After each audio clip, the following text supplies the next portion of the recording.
Dans la vidéo précédente, la création du Créateur, nous avons exploré les origines du mystère cosmique. Comment, dans le silence infini du néant, la conscience du Créateur est née. Nous avons vu comment, à partir d'un vide vibrant de potentialité, une étincelle divine s'est éveillée, donnant naissance à l'éther primordial, puis à l'état fondamental du Créateur, une pure énergie vivante, pensante, mais encore non lumineuse. Mais l'histoire ne s'arrête pas là. En transcendant ses propres limites, le Créateur a atteint l'état de pure lumière blanche, la source même de la vie et des dimensions infinies de l'univers. Dans cette nouvelle vidéo, je vais vous révéler les différents états du Créateur, les transformations successives de sa conscience et de son essence. Vous découvrirez comment chaque état, chaque mutation de cette conscience cosmique révèle une facette nouvelle de la source, et à travers elle, un miroir de notre propre existence.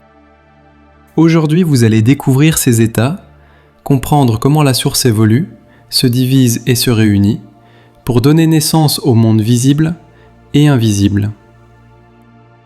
Car connaître les états du Créateur, c'est entrevoir le plan véritable de l'existence, et peut-être le reflet divin qui sommeille en chacun de nous. Préparez-vous à explorer la suite de ce voyage sacré, la découverte des divers états du Créateur. Avant le Big Bang, avant même la naissance du temps, existait un champ de conscience pure, l'essence du Créateur. Du vide primordial à la pure lumière blanche, à travers ces transformations successives, le Créateur a bâti les fondements de l'univers. Une plongée au croisement de la science, de la physique cosmique et de la spiritualité universelle. Avant que l'univers ne naisse, avant que le temps ne s'écoule, tout reposait dans un vide infini, un silence vibrant d'une puissance insoupçonnée. De ce néant primordial a surgi la première étincelle de conscience, le Créateur. Mais cette conscience n'a pas jailli achevée. Elle a traversé plusieurs métamorphoses, évoluant d'un état fragile et originel jusqu'à devenir une énergie pure, puis une lumière vivante et omnisciente. Chaque état a ouvert une nouvelle étape de la création, un rôle unique dans l'édification des dimensions, des mondes et de la vie elle-même. À ce stade de son évolution, le Créateur révèle sa véritable dualité. Il est à la fois une pure énergie créatrice non lumineuse et une pure lumière blanche présente partout dans l'infini, dans chaque dimension, dans chaque vibration lumineuse de l'existence. L'état fondamental du Créateur, source d'une intelligence sans limite, est cette énergie créatrice qui forge les univers, modèle les mondes, fait naître les étoiles et façonne les lois du cosmos. Mais vient ensuite l'autre pilier de son être, l'état de pure lumière blanche, une conscience vivante et éclatante, chargée d'insuffler la vie dans tous les règnes, végétal, animal et humain, à travers toutes les dimensions de la création. Deux forces, deux visages d'un même être. L'une bâtit la structure de l'univers, l'autre en fait éclore la vie. Mais le Créateur est bien plus complexe que ces deux forces, aussi gigantesques et puissantes soient-elles. Dans son infinie intelligence, à travers la vie elle-même, le Créateur nous offre un aperçu de ce qu'il est réellement. Pour les religions, le Créateur est une entité unique, indivisible, une personne divine. Pour les spirituels, il est perçu comme une pure lumière blanche, que l'on nomme souvent la source. Et chacun détient une part de vérité. Le Créateur n'est pas seulement cette lumière blanche absolue. Il existe sous plusieurs états d'être. Cette lumière a elle-même souhaité se manifester sous forme, donner naissance à son propre corps. Ainsi, les religions perçoivent une vérité et les spirituels en perçoivent une autre. Mais ces deux visions ne s'opposent pas, elles se complètent. Car en réalité, ces deux aspects ne font qu'un seul et même créateur. Il faut comprendre que nous parlons ici d'un tout d'une complexité infinie, et que le créateur n'accomplit jamais rien sans raison. Pour ne pas alourdir cette vidéo, je vous livre une version simplifiée, que je développerai plus en profondeur dans de futurs épisodes. Si le créateur a choisi de se doter d'un corps, c'est pour des raisons précises et nécessaires. Mais avant d'aller plus loin, il est essentiel de préciser de quel type de corps il s'agit. Le créateur, qui est une pure énergie créatrice lumineuse déployée dans l'infiniment grand, s'est donné une forme humaine. Cependant, contrairement à ce que l'on pourrait croire, ce corps n'est pas fait de matière. Il n'a ni ossature, ni organes, ni sang. Voici ce que la source m'a révélé. Le créateur, cette énergie créatrice lumineuse, a façonné son propre corps avec son essence même, sa lumière. En d'autres termes, le créateur possède un corps humain de pure lumière, un corps qui n'est rien d'autre que lumière. Contrairement à ce qu'affirment les religions, le créateur se démultiplie à l'infini, et cette démultiplication s'accomplit à travers son propre corps de lumière.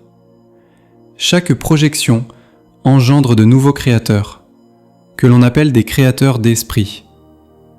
Pourtant, chacun d'eux reste le créateur lui-même. Car dans l'univers, il n'existe rien d'autre que le créateur. Le sujet est vaste et complexe, et j'y reviendrai plus en détail dans d'autres vidéos pour expliquer la véritable raison d'être de ces créateurs d'esprit. Mais il faut savoir qu'ils sont présents partout. Et c'est pourquoi le créateur n'a pas besoin d'une multitude d'anges ou d'archanges pour l'assister dans son œuvre. Il accomplit tout par lui-même, sans aucune aide extérieure. Ces créateurs d'esprit, sous forme de pure lumière, résonnent avec les figures d'anges, d'archanges ou encore de fées, que de nombreuses traditions et religions ont décrites à travers les âges. Un autre aspect du créateur, souvent méconnu, est ce que l'on appelle l'aura et les chakras. Car tout, absolument tout dans l'univers, possède une aura et des chakras. L'aura est une énergie lumineuse qui enveloppe et circule autour de chaque chose. Les planètes, les étoiles, la nature entière, les animaux, les êtres humains, mais aussi chaque objet, chaque fragment de matière, chaque molécule et chaque particule. Tout a sa propre aura, car l'aura est un autre aspect du créateur. On peut dire que l'aura représente en quelque sorte les yeux du créateur, tandis que les chakras sont d'innombrables centres d'analyse, capables d'interpréter ce que l'aura perçoit. C'est également l'aura qui détermine le taux vibratoire de chaque être, de chaque chose. Ainsi, grâce à l'aura, le Créateur est partout, présent tout autour de nous et au cœur de tout ce qui existe. Je développerai en profondeur cet aspect fascinant dans de futurs épisodes.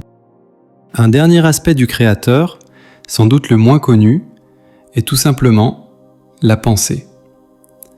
La pensée. Voilà l'un des aspects les plus profonds et mystérieux du Créateur.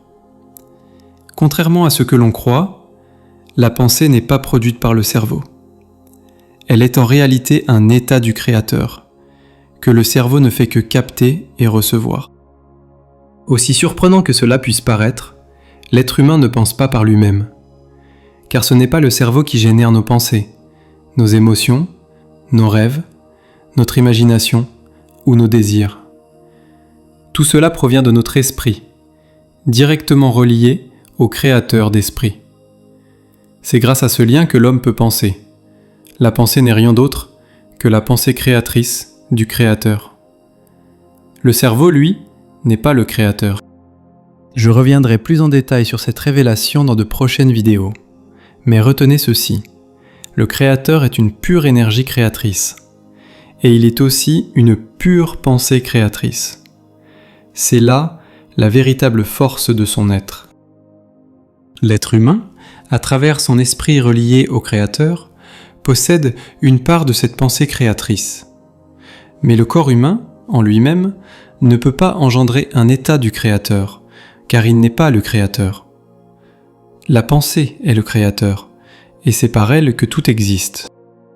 L'être humain a été façonné à l'image de son Créateur. car le Créateur ne peut engendrer une créature capable de penser par elle-même sans être issue de la source. Toute pensée, toute conscience, toute vie émane du Créateur. Rien ne peut exister en dehors de lui.